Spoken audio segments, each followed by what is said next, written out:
Dun dun. And we are live. Welcome to Two Savage True Democrats episode 90. We're here today. We're going to be discussing vaccines. Are vaccinations harmful?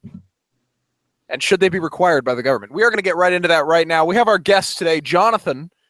How you doing, Jonathan? Good. Barely. That is good. I'm glad you're doing well. And then we are also joined by Spencer, who, full disclosure, is not actually anti-vaccination, but we are going to... He's going to argue against it on the side of Jonathan, who actually is. Jonathan is anti-vaccination, so... Yes. And then we, of course, have Brian here today, as usual. So why don't we just jump into this? I kind of want to go down the list, all right? Let's start off. I want to ask you, Jonathan, what is your main reason for being anti-vaccination? I mean, people have all these different kinds of reasons of why they're anti-vaccine. When you think about it, what's the one reason we're like, we can't do it because of this? It's like your opening argument. What is that reason? Well, it's kind of hard to pin down, like, whether or not they're harmful. And the whole autism thing, I can't, like, scientifically say is totally accurate, even though there's room for it to be proven or disproven. But my main points would probably be that I don't really think that they're effective in preventing or providing herd immunity, quote unquote. Okay. And I think that they're probably harmful and the cause of most of the major allergies, like peanut allergies, egg allergies, and soy allergies. And I can go into detail on that. Mm-hmm. Go ahead. Some detail. Okay. Can I add on to what he said? Sure. Go ahead. Okay. So over time, people have said that vaccines supposedly that they prevent disease and they stop epidemics, but there's no concrete evidence of that. There's just a correlation. A strong correlation. So, yes. This isn't like this is like the same correlation as wearing helmets in the NFL prevented the amount of concussions kind of correlation. Yeah, and the NFL. Okay, let me finish, please. But anyways, but also we have a stronger correlation between the rise in the level of sanitation and the standard of living and the decline of these diseases, and the fact that medical technology has improved in other fields to where this can be isolated, and to where the ways of spreading it are reduced. Though vaccines have not been shown to directly affect this. And also, the herd immunity thing is the problem with that is that suppose vaccines actually did work, the people who didn't get vaccines would still be liable to catch them, because the people who couldn't get vaccines because they were immunocompromised. So that's two of the problems against vaccines. Well, I would say if I could real quick, I kind of want to address some of the openings. I didn't know if you were going to go over I just wanted to do one of them really quick here. I wanted to go over just your sanitation argument because I hear that all the time. Yeah. And the measles vaccine was actually introduced in 1963, and the rates of infection had been holding steady around 400,000 cases a year, thereabouts, in 1963.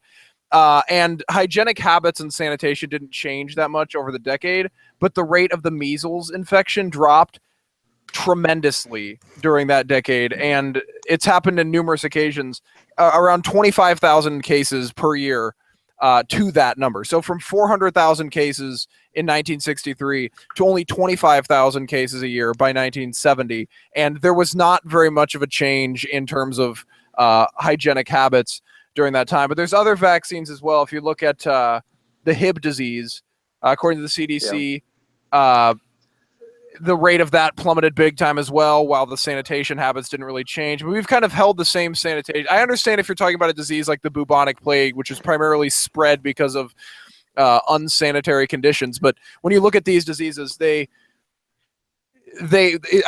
very hard to make an argument that sanitation is the cause of it declining when it went from 400,000 cases a year. I'd like to respond to that. Well, here, let me let Brian add on to that because I kind of jumped in his part there. It's somewhat similar to what people say with climate change, and they say, well, the Earth has always been warming up.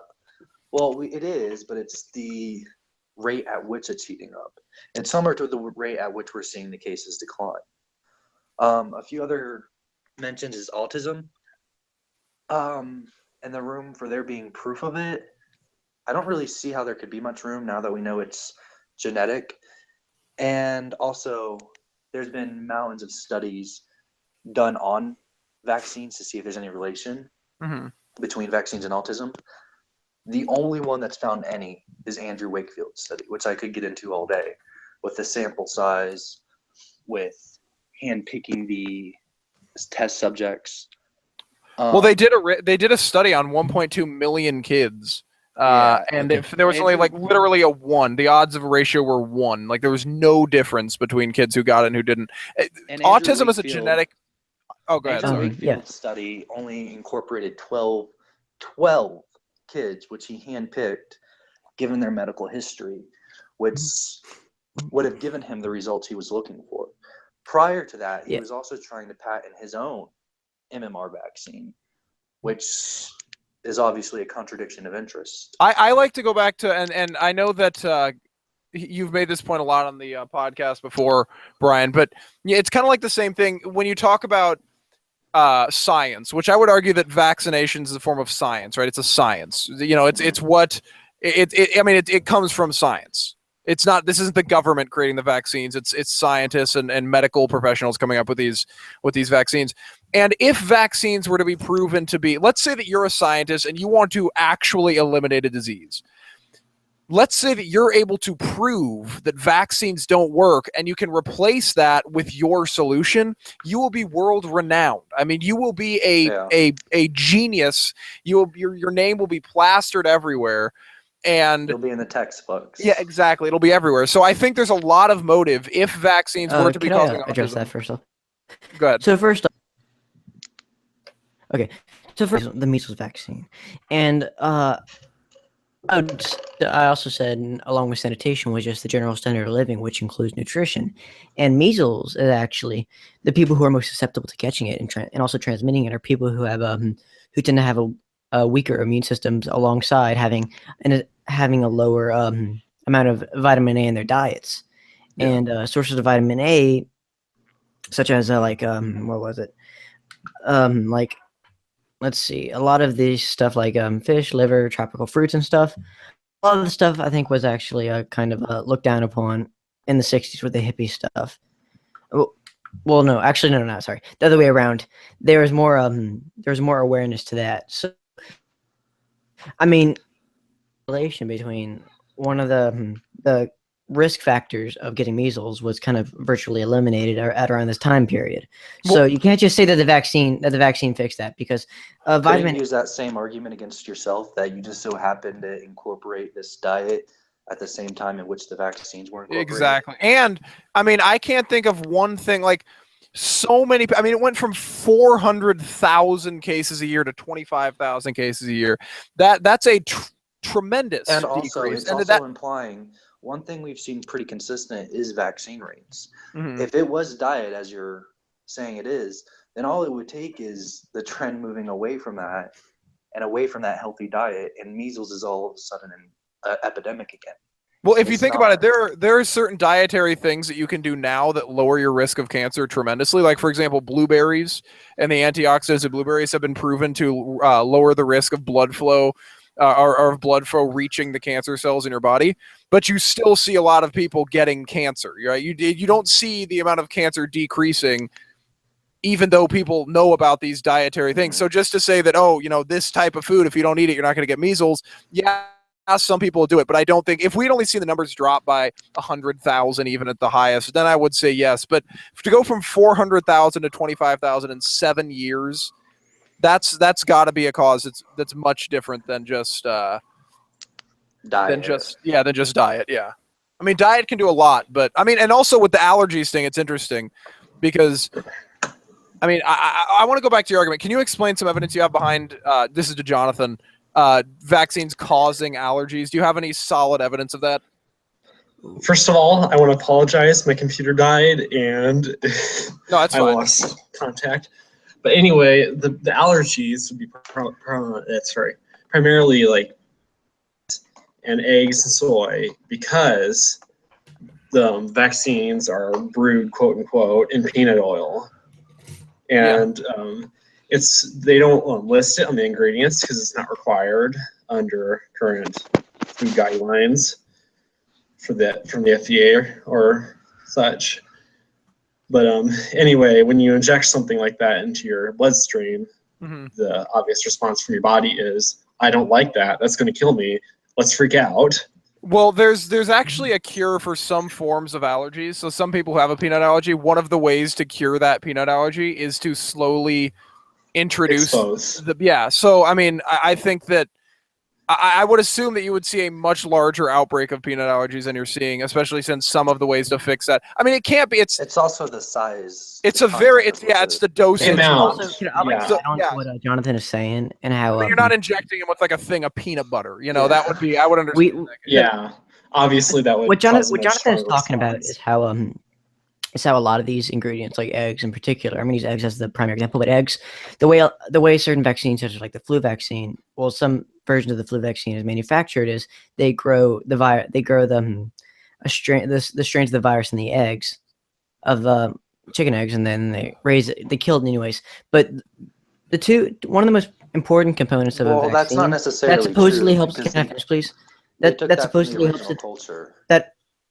Yeah, I'm really simplifying this, but anyways, it's mixed with an adjuvant, and an adjuvant is supposed to triggers an immune reaction inside of your body, and allergies develop sometimes because these reactions happen too much.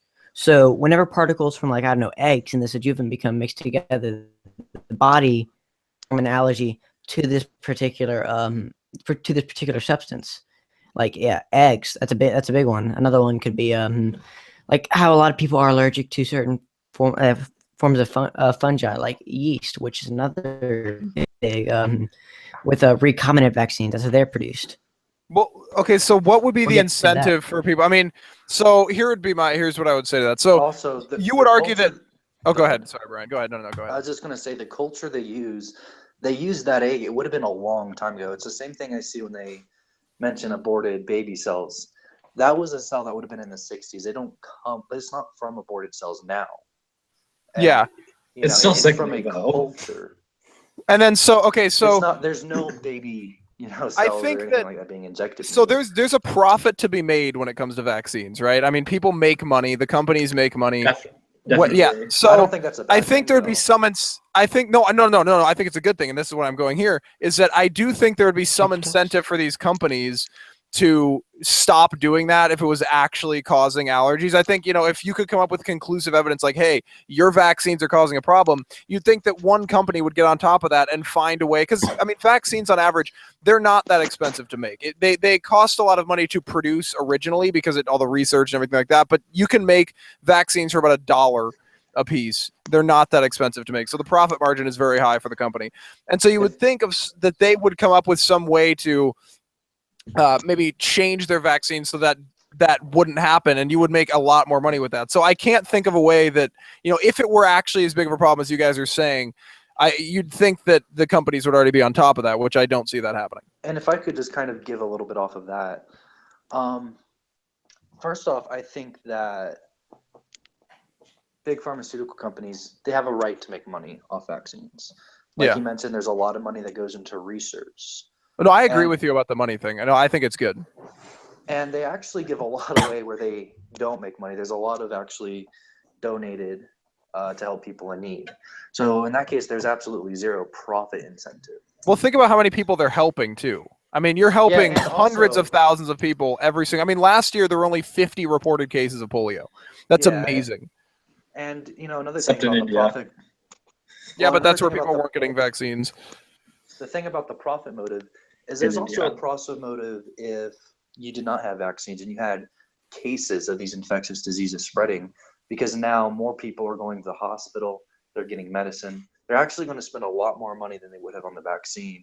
If they really wanted to make money, then they would probably, almost unionize against vaccines, because they would actually probably make more money that way. Yeah, exactly. Yeah. So yeah, I don't think the food allergies, and plus there's no real significant. I was looking into that because Link, that's one of the big conspiracy. Yeah, there's no real significant link. It's a very weak link. It's food proteins. It's not even like they're injecting. Like I Yeah. said, they're not like literally taking a peanut and like it's just like yeah. if Yeah, you're but on a it's if you're the proteins. I mean that's but how it's like when you're on a plane or you've got someone in your class that has a peanut allergy. And other members of the class, hey guys, don't eat anything that was made in a peanut factory because there's a chance that this could have some effect on them. It's like that, except a much lower chance. I mean, it is essentially non-existent. There's no significant studies. The CDC has come out and said that this is bogus. I mean, it's just there's no significant link between vaccinations. There's not even independent studies. Yeah, no, and the ones that have been pulled immediately down. There's nothing. Okay, but also just think about it for a second. I mean, with the way when you have the way the vaccine's supposed to work, like according to y'all, is that according to like the CDC and stuff, is that the adjuvant triggers an immune response when it's near that virus, so the immune system kind of reacts to that. Yeah. Well, so using this mechanism of action, supposedly, wouldn't this also be indirectly vaccinating the person against these, like, for example, the eggs that are used to make this, the proteins and stuff that are found from eggs and stuff? Because let's say that the vaccines actually do work, then technically speaking, you would be vaccinating the person against all the chemicals inside of that vaccine. Well, then why are you not seeing that on a much grander scale then? I mean, why are you only... I mean, it's easy to say when the majority of the population is vaccinated, and so you can look at, the number of people who also have allergies and they also got that's not a very good correlation, because you can't, that would be like everybody wears shoes, but sometimes people step on nails and the nail goes through the shoe, therefore shoes cause you to step on nails and get nails in your feet. I mean, that's the type of correlation that you're drawing right here. I mean, it's just everybody gets vaccines. The percentage of people, yes, people still get allergies, but that doesn't mean that the vaccine causes it. It means they have allergies, right? Yeah, and also the vaccine, your immune system attacks the virus. That's what it's attacking. It's not attacking, an egg. That's what the immune system's designed to do. It's made for the vaccine. It's attacking whatever. It's attacking the substance that is mixed with the adjuvant. Yeah, but it's made for. The vaccine is made specifically for the virus. So wait a minute. At the same time, though, going on with your argument, the adjuvant is like painting a big target symbol on whatever. So basically, the adjuvant is basically putting a big target symbol for the body to attack. Let me just ask this quick question really quick. So you're kind of submitting then that vaccines do work, right? Because you say if they're able to cause allergies, then they would also be able to prevent diseases. Therefore, the argument of saying they don't work would not be a valid argument that you made earlier, right? I could use the reverse logic on you saying. Well, exactly. They work, would you agree that they cause would they cause allergies, assuming that they work? Yeah, but I'm never saying that. I mean, the vaccine is targeted for viruses. It's not targeted for allergies. And also, your immune system, the way it works is when it picks up on something, such as a virus that would either a dead or a weakened virus, what it does is it takes the protein and it uses that protein to identify it. And basically, it just sends a message out to, all of the immune system saying, hey, this is this. It's kind of like when you play sports. Do you guys play sports, basketball, football? Did you ever? Nope. I played a little bit of soccer myself. Okay, soccer. So what's something you would do prior to a game? You would probably scrimmage, right? Like yeah. Okay. Well, yeah, like if you're on like an official team, you probably scrimmage to prepare against the next opponent. Mm-hmm. That's almost what your immune system's doing with the vaccine. Exactly. It's like a scrimmage against the opponent, which would be a virus. Yeah, and so then go ahead. Sorry, I thought you were finished. I just had one more question with it. I essentially am. That was okay. basically my point. I was just gonna say, also, what would be the incentive of these companies to literally cause kids to have allergies? I mean, what would be the incentive for that? I mean, if they're, like Brian said, they're already not making that much of a profit off of vaccines, why would they want to well, you know what, let's just give them because you'd think it's not going to be people sitting in a Google Hangout that are like, wow, dude, like we're so woke that we found out that like it's not us that's figuring out. I mean, I'm sure that some biochemical engineer somewhere, would have been able to figure this out before we did and make a study about it, but there's no evidence anywhere. It's hard to say that we are more woke than a a molecular Engineer. microbiologist like Brian here. Yeah. Well, I changed my major, so I don't know if I can use that. Yeah. Well, you still can. Okay. So it's a recent You went to the change. dark side. Literally physics, the dark side. Okay, but yeah. So, do you have any, arguments against vaccines? I know I hear like stuff they may cause, the chemicals in it, the concept. I know you brought up like herd immunity, and what. How about the effect? How about the effectiveness and how long it lasts? Well, it's going to depend on the vaccine. Some vaccines do require a booster. Yeah, That's one of It's essentially like an extra scrimmage, if you will, to prepare. yeah. that's Um, one. Like That's one of my- practice makes perfect. correct. Yeah. So it The, depends. the on human body's bad at remembering viruses. Well, because viruses also mutate. Well, I mean, the vaccine. I mean, you're still using the human body to remember the virus. It's just not, a virus that could kill you.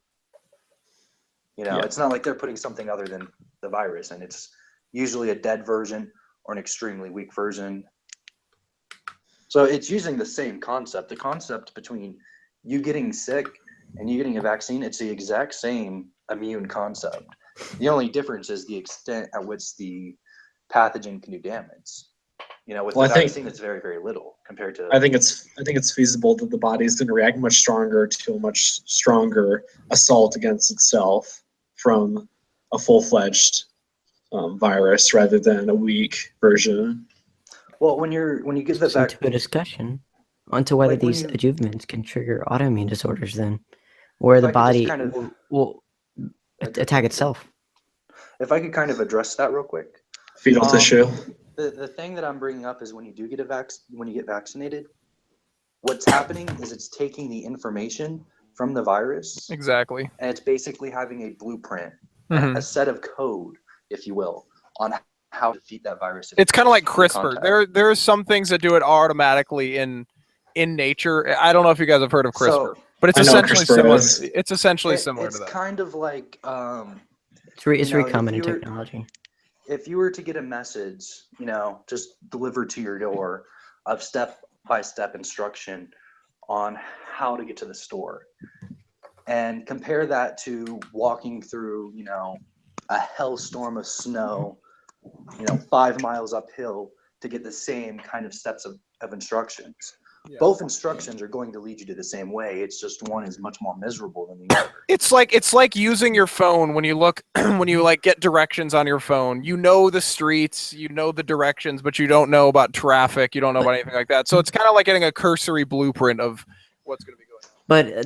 But I don't think that's the best analogy to use, because like I keep on going back to this again and again and again. But with the adjuvants, basically what the adjuvant does is it paints a huge target on whatever the substance that comes with it. So basically, it's like a big target telling the body to shoot it, or to shoot it and remember what it is. So Yeah, So They were like, are you back to arguing that how they haven't been effective then? Is that what you're arguing? Is it that it hasn't worked?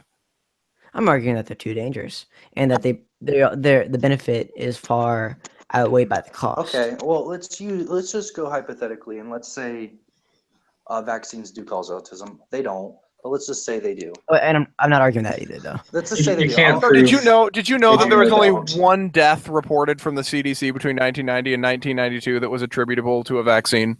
One death. Now Yeah. count the amount of people who were actually vaccinated. Exactly. And that was in 92. I was going to give you guys complete benefit of the doubt. We'll say vaccines is responsible for 100% of the cases of autism. It's obviously preposterous. Hey, but Brian, it's- I can't argue that. I can't argue for that, because what I'm arguing more is that they cause autoimmune disorders. I know. But there's not a correlation between that. I mean, Okay. there's there have been no objective studies that show a large correlation between that. If millions and millions of people are being vaccinated every single year, you can't take cases of people having autoimmune diseases and say, hey, The millions of vaccines that And- everybody got, that's the cause. But that's And the because argument that there's this- like too much. There's too much of a scientific consensus. Kind of like what happened with back in the No, day there's with not a Galileo, scientific where there was a huge consensus that like the Earth was flat. So Yeah, like but there was it was taboo to say otherwise. Or No, now it's but with climate change. literally you can't you couldn't look through a telescope and see you couldn't see that kind of thing. Galileo and would Copernicus say- were able on his deathbed. Copernicus If I said could- that. Go ahead. Yeah, go ahead. I just want to hit on a few points. One, I think the argument that science once thought the Earth was flat, that's actually an argument for science because it corrected itself. That's something science is kind of prides itself on. And so science could correct itself on this too. Then Yeah, but it Well, I hasn't mean, because there's no correlation or Yeah, reason I mean, to. if you can provide, I already made that argument earlier. If you can debunk sure. it, you will be world renowned. Yeah. And then also, I've seen kind of this argument before, kind of going along your lines, is basically, essentially, you're just, when you're doing this, the immune system has such a nasty response. The issue with that is, have you ever been around a young, like a baby? Yeah. Okay. Yes. So babies, they just kind of put everything in their mouth. They don't really care. They just kind of do stuff, right? Yeah. Babies are exposed to so sorry about that.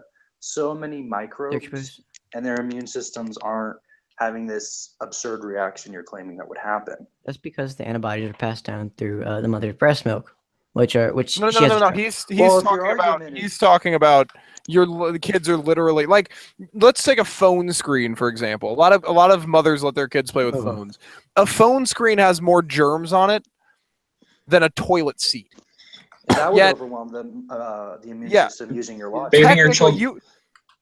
But I would like to It point out with the phone screen. off of your arguments, kids would immediately be dead the minute they stepped onto the playground because they Well, would that's just be because- overwhelmed. Well, but here's the thing with the phone screen. Well, with the toilet seat, you have higher concentrations of deadly pathogens like E. coli, and No, that's on the phone screen too. and You have stuff. Well, with the phone screen, you have like a variety of bacteria, both harmless. no, you have and- E. coli on your phone screen. but it's not as a higher concentration. That's why It is though. That's the thing is there is because if you you touch food, you touch anything, E. coli is all over the place. I mean it's inside all you. over. I'm not saying it's not all over the place. I'm saying that it's in higher concentrations in certain. I mean that would literally imply that you like smeared your number 2 all over the toilet seat and then like it's not most people like it's not on the toilet seat itself.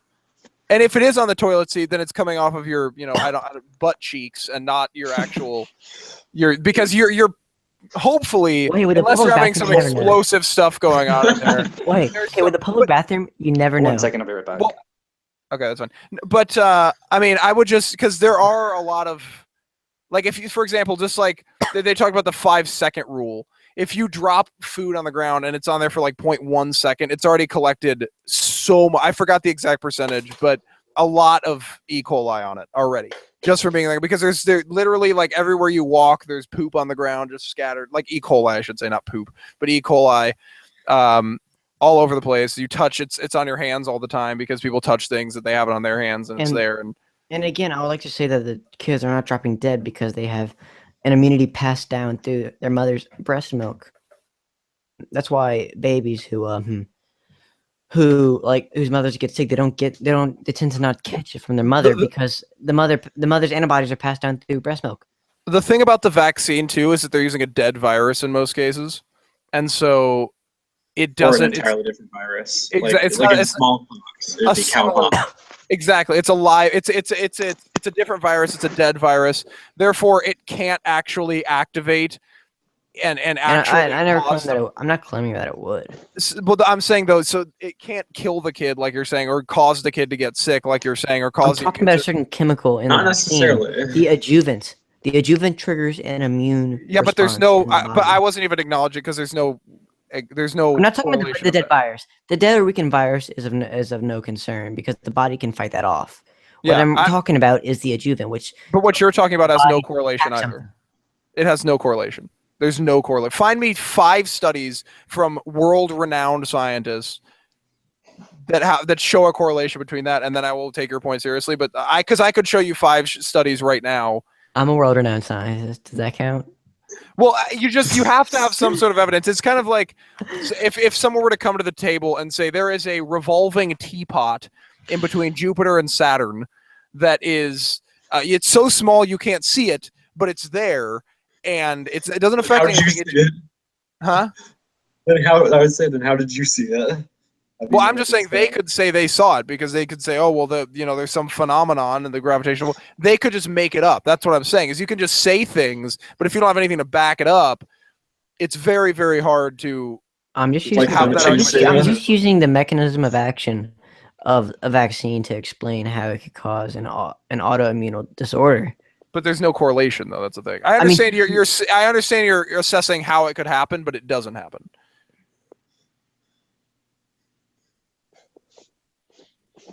Okay.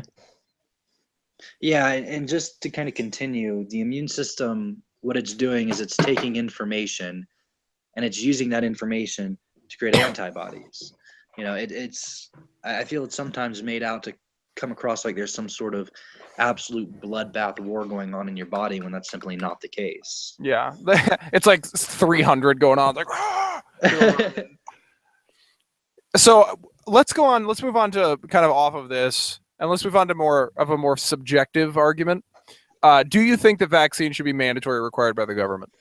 Absolutely not. Okay. So I don't really think anything should be mandatory. why do you not think so? Well, that's easily grounds for the government putting in your body whatever they want, whatever they want to use to brainwash you.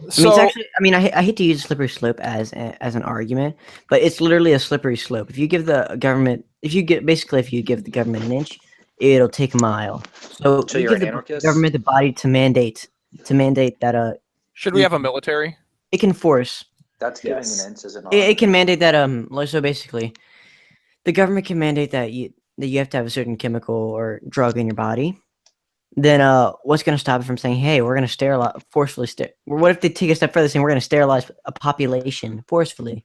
So you want Without okay, so that- you want okay. no government then. The thing about vaccines is that the reason vaccines should be mandatory is because there are a lot of children with autoimmune disorders that can't get vaccinated, and they rely upon the vaccination of other kids. So here's when I think of freedom, right? I think of you should be free to do everything as long as it doesn't harm other people or infringe upon their freedom. And I think you not doing something, if that puts other people at risk, there's an argument to be made that you shouldn't require it, but there is no argument to be made that if you don't get it, you shouldn't be able to attend public school. And I think that people who objectively say that vaccines should not be required and you should be able, I think they're dangerous to society. I seriously. But then and here's the that's thing. like saying The Constitution says you can't. Well, you're not supposed to just. The government's supposed to serve all people, which means you can't discriminate these people just because they aren't vaccinated. And if these kids in the schools are vaccinated, But you can though, because it's publicly funded. The school is publicly funded, so if they're not going to accept, there's kids. It's like kids, saying you're putting other people at risk. That would like saying you have the right to drive drunk because you're discriminating against drunk drivers. That's ridiculous. it's like saying that And the argument that if you like smoking weed. Let's say that smoking weed harmed other people within a 10-mile radius. Let's just arbitrarily name some. I know it doesn't, but let's say that it did, right? Let's say that other people actually had problems with smoking weed if you smoked weed near people. Then legalizing it would be a problem because you could actually harm other people. The reason why legalizing weed is popular is because, hey, I can do it. It might harm me, but it doesn't harm other people. When it comes to vaccines, yes, not vaccinating your kids. Number one, you're not vaccinating your kids, so you're making a decision for them, which, number one, you shouldn't do when it comes to something like that. Their well-being, their health. You should absolutely care about their health. And number two, you're putting other kids who can't receive vaccines at risk because they don't have the proper immune system to receive those vaccines. And the argument, if you give an inch, the government takes a mile. The only way you can logically and consistently apply that same argument would be if you're an anarchist. Do you believe in no government too, or are you just using this argument for this? Let's look at this as a cost versus benefit analysis. So the benefit means a few minority of kids will not get sick, while the cost would be the government is even more intruding upon the lives of its citizens. But it's not really intruding. It's actually protecting the kids. The benefit is we don't have smallpox and polio and all this running rampant. So that's quite a benefit. Yeah, The I reason think why so. that we So don't have all that is not because of the vaccinate. Okay. you're looking at this through the scope. Vaccination. You're looking at this Oh. through the scope of being anti-government. You don't trust the government, which I get. There's a good argument to be made that the government isn't trustworthy, and I understand that. I But this isn't. I I would have wouldn't a even. This is problem with doctors and with a private scientists. school doing something like that because it's a private Congress institution. Congress is not sitting there and saying, hey, let's make some serum and inject it. I mean, these are scientists, these are doctors that are studying this. It's the same thing with, Hitler had scientists. this isn't I don't know. Hitler I was just a dictator that kidnapped a bunch of Jews. I can't think. It's a little different. I Hitler can't- mandated compare vaccines. Low everything to infringement. Yeah, but that means nothing. That doesn't mean. And I'm not saying that, and I'm not saying congressmen are doing that, but there are people above the congressmen who have different interests in mind. And if I you would- push a little bit, so okay, first we have mandatory vaccines.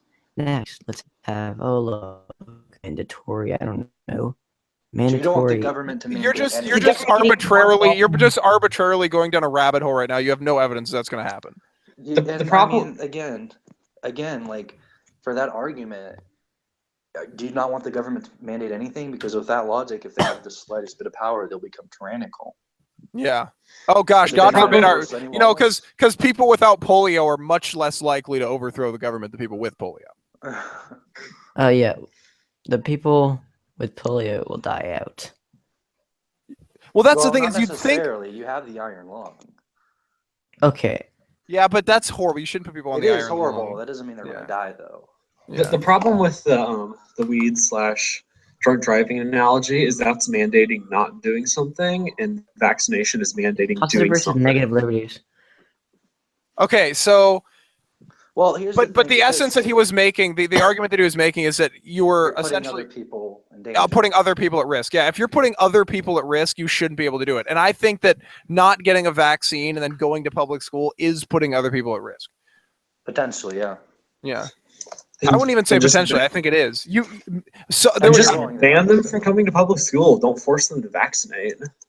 fine. That's fine. But still, Then, even if yeah. you don't, viruses What- spread and and people can what- get it anyway. Like, let's say you have a brother. Let's say here's an example. Let's say that you have a brother or a sister. One gets vaccinated, the other doesn't, and then there's an open house at the school.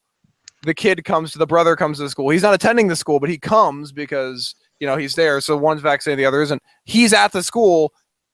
Another kid could possibly contract one of those viruses or those diseases from that kid. I mean, there's so many. You'd have to be so careful. It'd be like quarantining people, and Yeah, then you're taking away. So why don't you just say yes? Everyone gets vaccinated because it does help society. Yeah, and I when I posted that on my story that anti-vacciners should lose the Don't. right to freedom of speech, By the way, what that time was is it? that was somewhat of a satire. Obviously, I don't really mean that. But yeah, the analogy Dylan gave was a good example on how it could spread. And I do think there's a philosophical argument to be made that if you are a parent and you listen to like something on Google over doctors who went to medical school, who spent years studying this, if you trust that over that doctors, I think you can say they're a bad parent. Yeah, I'm sorry, but when you're a doctor, where do you think your scholarships come from? Because a lot of them come from pharmaceutical companies. Okay, why is that a bad thing? Pharmaceutical companies aren't even profiting Oh, yeah. from Hey, vaccines. also, Though. It just costs because $1. Hey, by the way, Dylan, Also, I have to go soon. Do you when is it gonna end? Okay. And also, I've gotten scholarships before for college. None of them have ever contacted me again trying to promote some secret agenda. They give you the money. They You think the money won't affect you? Think about it from a when you business get it, perspective. but it If does. that would imply every Pharmaceutical medical companies are investing in the future of medicine. They're saying, hey, this kid looks like he's going to be effective when he gets into his field, so we're going to invest in that. It's kind of a business investment. That's almost like saying that, the complete mathematical consensus that 1 + 1 = 2. So all these people, these mathematicians majoring in math, going to school, they're being paid off by, all these other people to make sure that they keep the status quo. I just think it's kind of a flawed argument. And also it implies that they're giving scholarships to every single, not just medical student, scientist, researcher, all these people are getting scholarships. That's a lot of money, and medical school isn't cheap. Yeah. That doesn't seem realistic to me. Well, it's kind of like, it would be sort of like if I was, let's say I want to invest in a business. But before I just invest, let's say I train the people the employees of that business and the people who own that business so that they operate the business the way I would like them to.